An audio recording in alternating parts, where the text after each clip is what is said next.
Oi, tudo bom? Aqui sou eu, Cláudia Pedalcena, nesse canal, nesse espaço, né, que é para a família.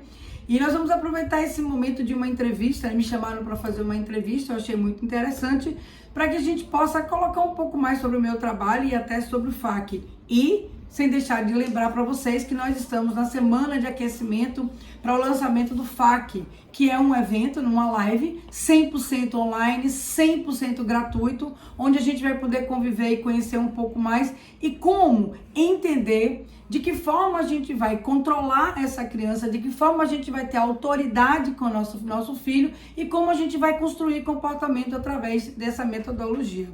E aí eu vou passar a pergunta para minha entrevistadora. Olá, vou começar a entrevista com a Cláudia sobre o FAQ e sua construção como terapeuta ocupacional. Bom, qual a sua formação?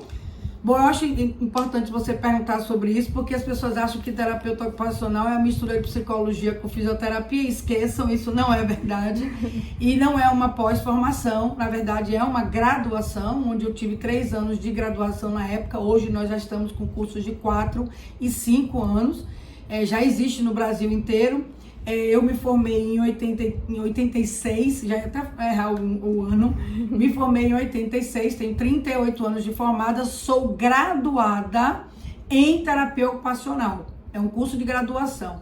Nesse desenvolver, nesse decorrer, eu senti uma necessidade muito grande de me unir a conhecimentos de modo geral à saúde, e como a gente não tinha na época grandes intervenções e grandes cursos em relação à terapia ocupacional, eu busquei junto à saúde um conhecimento muito grande. Hoje eu vejo a importância de ter feito isso. Radiologia, ortopedia, pediatria, neurologia, pneumologia, o que você puder imaginar, na época eu busquei de conhecimento.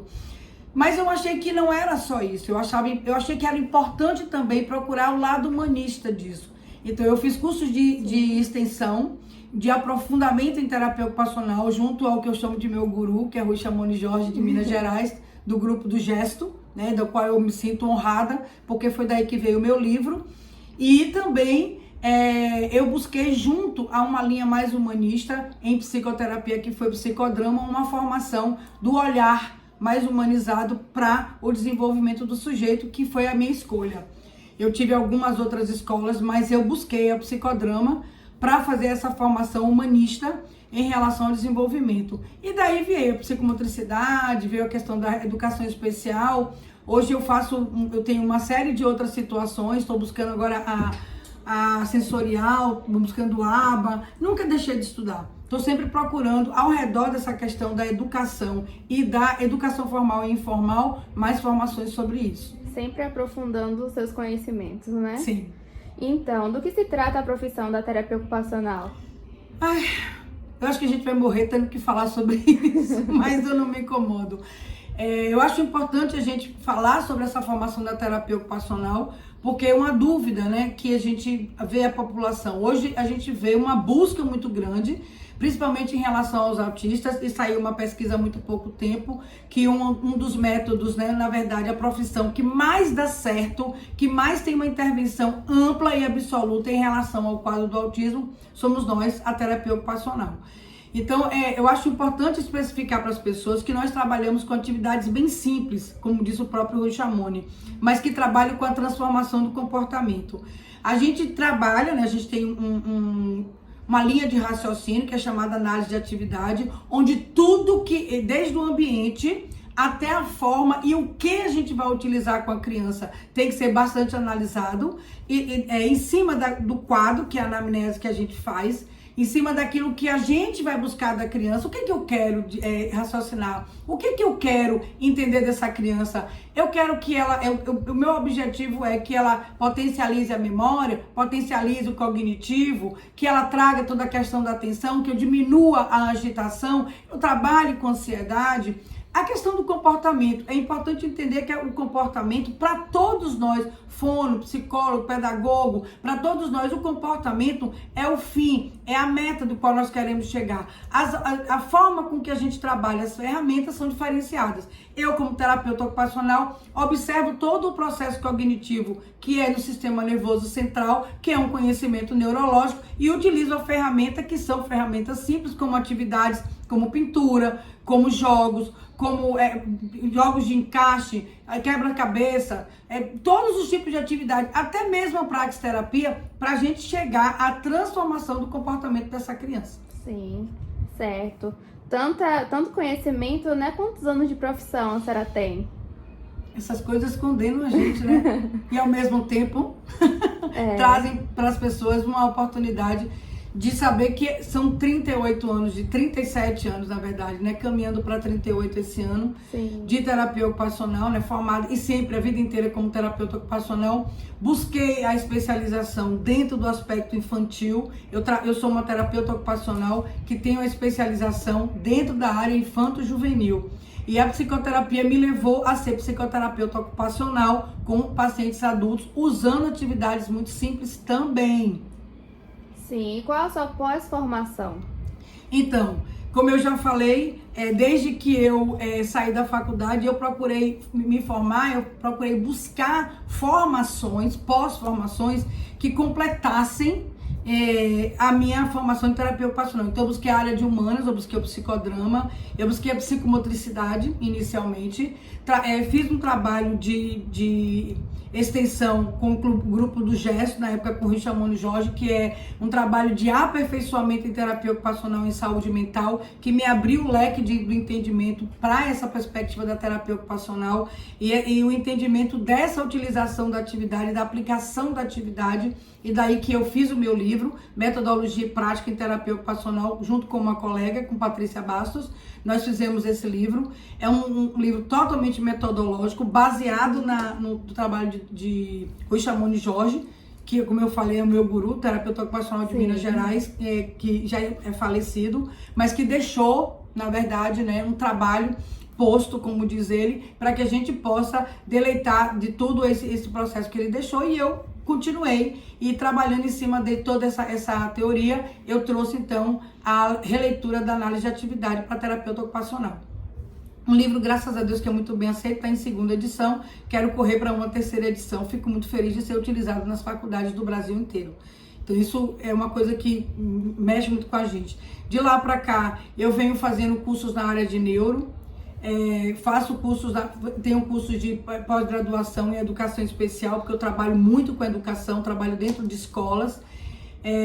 Fiz um trabalho, então, hoje em dia eu estou fazendo um trabalho com intervenção sensorial, que eu acho que é importante para terapeuta ocupacional saber o que está acontecendo, porque a gente às vezes pega crianças que são bombas sensoriais, explodem de uma forma muito significativa pela questão do ambiental, então eu acho importante esse conhecimento para o terapeuta ocupacional, e estou no trabalho com a ABA. Essas são pós-formações. Fora isso, vários cursos em grupos, em outros tipos de TCC, que é terapia cognitivo-comportamental, eu tenho cursos rápidos. Na verdade, eu sou muito curiosa, então eu faço cursos rápidos para buscar a formação, então, que é o aprofundamento da situação. Certo. Com esses conhecimentos variados, qual é a sua clientela? Então, eu sou especializada, né, diante da minha formação. Eu busquei esse trabalho com infanto-juvenil, não gosto de bebês. Eu nunca procurei a área do bebê, que é a estimulação precoce. Eu pego de 2 anos até hoje em dia, o próprio adolescente, onde eu trabalho, além do trabalho da terapia ocupacional especificamente com a área neurológica, que é a minha área, eu trabalho também com a questão da psicoterapia ocupacional com eles, e o adulto, que é basicamente a psicoterapia ocupacional. Levando em consideração que essa formação de psicoterapia ocupacional é um trabalho aliado meu curso de extensão no Gesto, em psicoterapia ocupacional, e o psicodrama, que me ajudou muito. Não sou da linha psicanalista, nunca estudei e não foi a minha eleição, foi a psicanálise. Então eu procurei mais a linha humanista e a centrada na pessoa, de Carl Rogers, que tem muito a ver com esse olhar da leitura que o terapeuta ocupacional utiliza no momento da execução da atividade para o processo psicoterapêutico. Sim. Como é trabalhar com criança? Você envolve a família?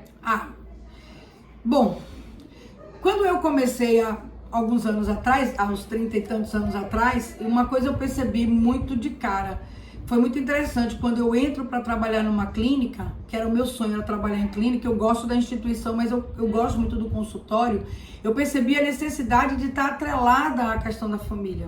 Então eu sempre trabalhei com a família dentro da minha sala. Eu começo o vínculo com a família sai, entra a criança para avaliação, eu começo o vínculo com essa criança e tudo que eu vou percebendo da criança que ela consegue fazer comigo dentro da clínica, eu imediatamente chamo a mãe e vou passando, eu queria que você fizesse isso em casa.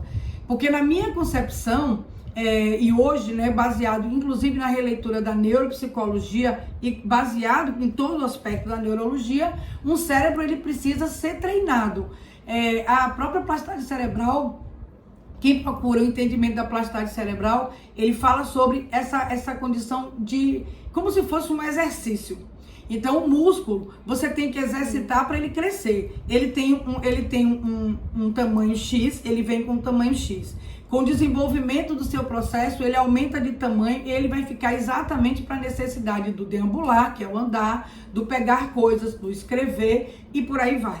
Então você vai ter o músculo que você precisa para suas necessidades da vida diária e da vida prática, beleza. Mas eu quero contornar esse músculo, eu quero crescer, eu quero hiperestender, eu quero hiperativar esse músculo. Então você vai precisar fazer exercícios todos os dias a mais para que você tenha um músculo mais alterado, né? Esse músculo, ele não necessariamente vai ser, eu vou usar ele para o meu dia a dia, mas ele vai ser mais protuberante, ele vai estar mais hiper estimulado, porque eu quero um corpo musculoso, beleza. O cérebro, quando a gente pensa na questão da plasticidade cerebral, que é uma coisa que a gente passa desde que a gente nasce, quando a gente nasce, ele nasce com um número X de neurônios. No decorrer do tempo, a depender de como você vai se desenvolver, vai existir então a poda neural, que é a retirada de células nervosas e de ligações que não vão fazer parte da sua vida. Então, o que a gente está fazendo? A gente está investindo em todo esse processo neurológico. E o que eu faço? Desde o início, quando a criança vem para cá, de cara, é uma criança que tem 2 anos, é uma criança que tem 3 anos, 4 anos, eu vou ter que ressignificar informações desse cérebro. Então, ela já tem um arquivo, pensem no computador, né? Ela tem um arquivo que foi passado por essa mãe, por esse pai, e eu preciso ressignificar. Então, esse ressignificar não é feito dentro do consultório. Eu vou precisar dessa família, eu vou orientar essa família para ela me ajudar nessa ressignificação. Vou dar um exemplo super simples. Crianças com 4 anos que chegam de fralda. Essa família passou para essa criança que ela vai ficar de fralda fazendo xixi. E ela entende, dentro dessa concepção, porque ela não tem convívio externo, ela não tem essa necessidade de saber como é que o outro faz xixi, que todo mundo usa fralda. Então, usar fralda para ela é uma coisa normal. Certo. Mas veja bem, ela tem um esfíncter. Esse esfíncter não foi acionado. Como muitas coisas na cabeça da gente, precisa ser acionado. Então, eu chamo a família, ensino como retirar a fralda, quanto mais cedo melhor, para que essa retirada da fralda posicione, então, traga, então, essa necessidade de acionar o esfíncter urinário. Na cabeça é a mesma coisa, porque o esfíncter urinário é neurológico. Então, quando eu chamo a mãe, quando eu chamo a família para ressignificar, eu vou passar para ela informações que ela vai passar para essa criança de uma forma diferente da dela, para poder a criança começar a agir e acionar aquilo que tem necessidade. Pronto, e nisso tudo, como você desenvolve o seu trabalho? Então, dentro de todo esse aspecto, primeiro eu tenho a anamnese, faço um vínculo, que já é completamente diferente de todo o processo. Eu preciso vincular. O vínculo é uma relação de troca com essa criança, utilizando as palavras de Rui Chamoun sobre cliente, sobre o paciente e o terapeuta. A simples presença de um muda a configuração do comportamento do outro, e isso é muito importante. Então, o meu papel na frente dessa criança é de transformador. Tudo que eu colocar para ela é para que ela possa se transformar. No meu livro eu falo muito sobre isso. Terapeuta ocupacional não é macaco, não tem que ficar pulando o tempo inteiro, nem ficar brincando, nem agitando para a criança fazer. Eu preciso usar a ferramenta e o material correto para que a criança tenha, além do vínculo que ela tem comigo, confie em mim, ela vai ter que fazer uma troca com esse material e com essa ferramenta. Ela tem que se identificar, ela tem que se encontrar, ela tem que se achar potencial, a habilidade tem que estar já apta. Não adianta eu dar um quebra-cabeça de 100 peças para uma criança que tem 6 anos, porque ela vai se bater e não vai conseguir. Se ela gosta do quebra-cabeça, eu tenho que buscar lá atrás qual a quantidade com 6 anos que essa criança apresenta habilidade para desenvolver. Então eu vou pegar um quebra-cabeça de 12, poxa, mas ela não consegue, então eu vou para 6, então eu vou para 9. Se eu perceber que com 6 e 9 ela já está conseguindo, eu passo para 12. Então, esses são os ajustes da análise de atividade com o trabalho que a gente vai fazer. Então, o meu trabalho é muito voltado para desenvolver com essa criança todo o potencial, levar para casa para que a gente possa, então, trazer todo esse aspecto, a gente fazer essas intervenções e, lógico, vai mexer no comportamento. Certo, perfeito. A terapia ocupacional, ela pode influenciar a educação informal? Deve. Porque... Como? Olha só, nós vivemos em épocas bem diferentes, né? Eu tenho 3 décadas praticamente, eu estou caminhando para a 4ª década. Quando a gente pensa em décadas, a gente imagina que são momentos de mudança. Então, eu tinha 21 anos. Então, eu estava começando uma década que era de 80, praticamente, que foi quando eu me formei. Na década de 80, os parâmetros de educação estavam passando por uma fase de modificação. Nós saímos até 70 e poucos, 80, de uma fase onde a gente vivia um país que estava dentro de um conflito, porque existia uma suposta revolução e existia todo naquela época, um suporte político de abafamento e a gente tinha uma censura, você não podia falar nada. Ainda existia muito nas famílias patriarcais, sim, uma submissão de toda uma situação, principalmente por causa da censura, e os pais tinham medo, por causa da época dos conflitos, que os filhos fossem presos, etc, etc, etc. Então, a gente sai dessa época. Junto com isso, a psicologia também, no mundo inteiro, ela veio trazendo um olhar diferenciado e modificador de que essa opressão que os pais faziam com os filhos deveriam deixar de existir, mudanças de tempo. E nós saímos de uma forma muito radical dessa opressão para uma relação dialógica. Acho ótimo. Só que essa relação dialógica, ela vai de encontro a tudo isso que eu acabei de falar sobre a formação do cérebro de uma criança.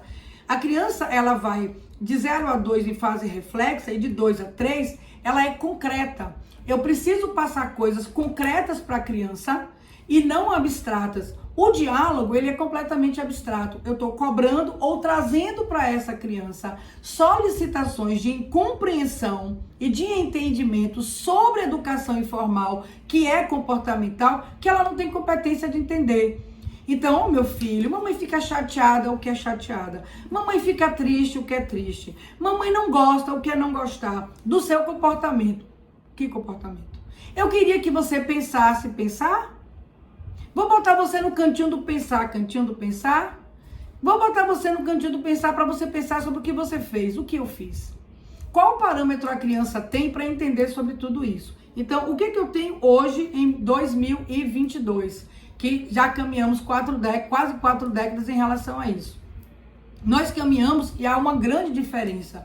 Hoje, a gente se perdeu. Em algum momento, esse barco desatracou e ele está sem rumo. Porque essa relação dialógica, ela foi parar numa relação permissiva, onde os pais, por uma questão de culpa, por uma questão de tempo, por uma questão de objetivos e de metas, por uma questão de separações, por uma série de situações que influenciaram um próprio ambiente onde tem uma demanda muito maior do que uma solicitação. Você tem milhões de coisas hoje para uma criança, tanto de lazer, quanto de brinquedos, quanto de expectativas e de mesmo do que vai ser do seu futuro. Hoje eu posso ir para os Estados Unidos, hoje eu posso estudar aqui, hoje eu posso ir para outro lugar, hoje eu posso ir para outra universidade. O próprio Enem traz Sim. isso para você. Então, hoje a oferta é muito maior do que a procura, o que torna a relação de educação mais complicada. Então, a gente vê hoje pais com medo de mexer nas essências dos seus filhos. Então, eu tenho um filho retado, eu gosto dele. E você, em vez de procurar trabalhar o limite, você acha que dando o limite ele vai deixar de ser retado. Eu tenho um filho danado que faz e que apronta. E eu acho lindo e eu fico com medo de dar um limite e essa criança deixar de ser retada. Uma coisa não tem nada a ver com a outra. Verdade. E isso é importante. Então, hoje, o que eu vejo é que crianças que apresentam, porque vem no meu consultório, elas tem 2 tipos de clientela. 2. A criança com diagnóstico, ela já traz o diagnóstico e ela já traz a desculpa da mãe. Ele é assim porque ele tem isso. Ele é assim porque ele apresenta esse sintoma. Ele é assim porque o sintoma de não sei o que apresenta isso. E tem a pessoa que vem sem o diagnóstico, mas uma criança ansiosa, desatenta, desorganizada. E que quando você cruza essas informações, quando você traz essa informação sobre o não diagnóstico e o diagnóstico, e essas crianças apresentam, mesmo com o diagnóstico, desatenção, ansiedade, agitação, comprometimento dentro do processo de aprendizagem, empobrecimento no brincar, relações sociais mal produzidas ou mal realizadas, a gente começa a perceber que é uma criança que não tem limites. Sim. É uma criança que apresenta, assim, a síndrome do Maled, que eu costumo chamar. Quando a gente fala de uma criança mal educada, a gente não está falando que é uma criança ruim. O mal da gente é que a gente tem uma mania de fazer pejorativo todos os nossos termos. É como retardo. A criança hoje que tem, segundo a educação, déficit intelectual, na saúde, ela tem um retardo do desenvolvimento. O retardo é um atraso, não é uma palavra pejorativa. E a criança mal educada é uma criança que não teve um direcionamento para a educação formal do cérebro. Então, ela tem, essa mal informação não levou ela a estartar, olha a história do esfíncter, a estartar o controle inibitório. O que seria o controle inibitório? Assistam divertidamente. Que vocês vão ver lá, são 7, na verdade, sentimentos, eles apresentam 5.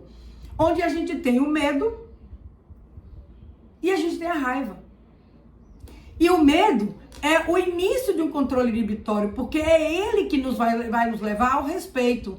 Então, a partir do momento que você, como pai, se faz autoridade, a criança vai ter medo. Não é fobia, não é pavor, não é opressão.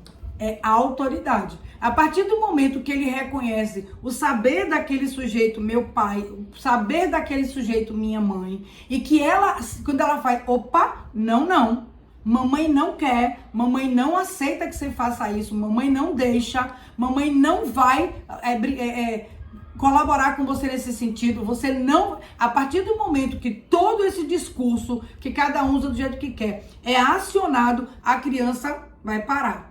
Existe um programazinho que foi no Fantástico, eu assisti mesmo com vontade de entender, onde é interessante que quando a criança ouve o não pela primeira vez, aciona uma luzinha vermelha, foi acompanhado por cientista, aciona uma luzinha exatamente na parte frontal, onde existe o juízo de valor. Sim. Então, o não é simplesmente o não. Ele faz parte de um processo de juízo de valor, onde você vai entender o que pode e o que não pode. Aí eu deixo a pergunta para todo mundo. Você pode tudo? A gente pode tudo? A gente pode querer tudo? Eu posso querer estar na praia e no consultório? Eu posso querer ser responsável e irresponsável? Eu posso querer estudar e não estudar? Ou estudar e tirar nota boa? Não. Tudo é uma questão de causa e consequência. Não tem jeito. A vida é assim. Então, a ação inibitória do sujeito, ela tem que existir para que ele possa sentar e aprender. Então, essa criança, quando chega para mim, ela traz isso. Então, a primeira coisa que eu tenho, que não é necessariamente patológico, é uma não instalação da função executiva, que é nada mais, nada menos do que um gerenciador cerebral para o processo de aprendizagem e de todas as outras coisas que a gente faz, que levam ao autocuidado, às relações práticas, ao aprendizado formal. Então, se a parte informal não tiver ratificada nesse sujeito e tiver acionado nesse cérebro esse controle inibitório, a gente não consegue entrar na questão patológica. Eu não consigo trabalhar o potencial e a habilidade desse sujeito para melhorar o quadro diagnóstico dele, porque eu tenho umas ações anteriores cerebrais que não estão instaladas. Exatamente. E nisso tudo, como você entende esse processo de educação e diagnóstico? Exatamente por isso. Porque quando a gente fala do FAQ, que é o nosso método, que é família com autoridade construindo comportamento, é exatamente porque eu preciso que essa família não é a minha autoridade. A autoridade que eu tenho aqui é em relação a isso que eu estou passando. É que as famílias tenham a autoridade com essa criança, sendo ela a primeira instância de respeito que a criança tem que ter, para que ela possa entender a minha autoridade, a autoridade da professora, a autoridade da fonoaudióloga, a autoridade de quem acompanhar ele, porque nós vamos fazer intervenções. Nós somos procuradas para mexer no processo dessa criança. Nós somos procuradas para que a gente faça dar certo o que de alguma forma não está dando certo. Que hoje eu posso ver como diagnóstico e é apenas uma falta de intervenção familiar. Porque leva a um processo de diagnóstico, porque é uma criança que apresenta dificuldade de aprendizagem, agitação, ansiedade, automaticamente leva para a atenção e a criança fica então com atrasos desnecessários. Esse diagnóstico, tendo ela dificuldades em relação ao processo de aprendizagem por causa de uma relação neurológica, sofre mais ainda por falta do controle inibitório e por falta do reconhecimento de autoridade que é necessário. Eu trabalho com aspecto neurológico. Então, a gente precisa fazer essa contemporização, porque o diagnóstico tem que ser, para poder ser trabalhado, tem que ser melhorado com a instalação do controle inibitório, e muitas crianças que não têm problema nenhum, era somente a ausência desse processo. E como você intervém? Chamando a família. Aí, lembra que você me perguntou se eu trabalho com a família? Sim. Desde o início. O que é o FAQ? Então, o FAQ é exatamente isso. Surgiu de toda essa necessidade. É o fortalecimento dessas famílias, que é exatamente família com autoridade. Eu preciso dessa família com autoridade. Eu tenho vários casos, não é um só.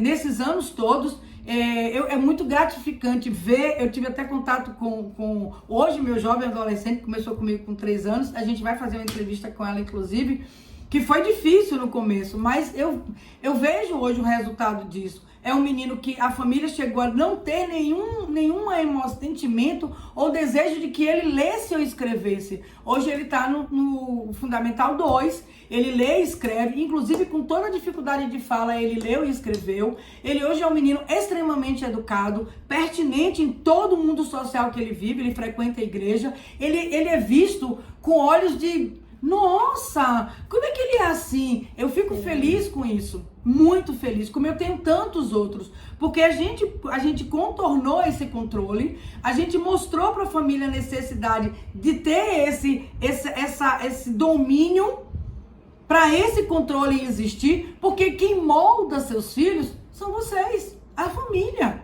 Não sou eu que vou moldar, não é o meu juízo de valor, nem as minhas normas, nem os meus valores que vão moldar essas crianças, são os pais. Mas eu preciso que eles tenham controle, autoridade, que o controle é, na verdade, a autoridade, exatamente para que eles possam passar esses valores, eu possa utilizar isso e aí sim, fazer a coisa do diagnóstico ser trabalhada dentro do potencial e habilidade, porque a gente não trabalha com a deficiência. A gente simplesmente mapeia, mas o que eu trabalho é o fortalecimento de áreas de habilidade que vem ao redor disso para que a criança possa crescer. Exatamente, gratificante, né? Terminamos então com a entrevista, muito obrigada. Eu que agradeço. E até mais. E não lembrar a vocês, o nosso evento está perto. A gente vai fazer esse primeiro momento para o lançamento do FAQ numa live e 100% gratuito, 100% online para vocês, e eu espero vocês nesse momento. Beijo no coração.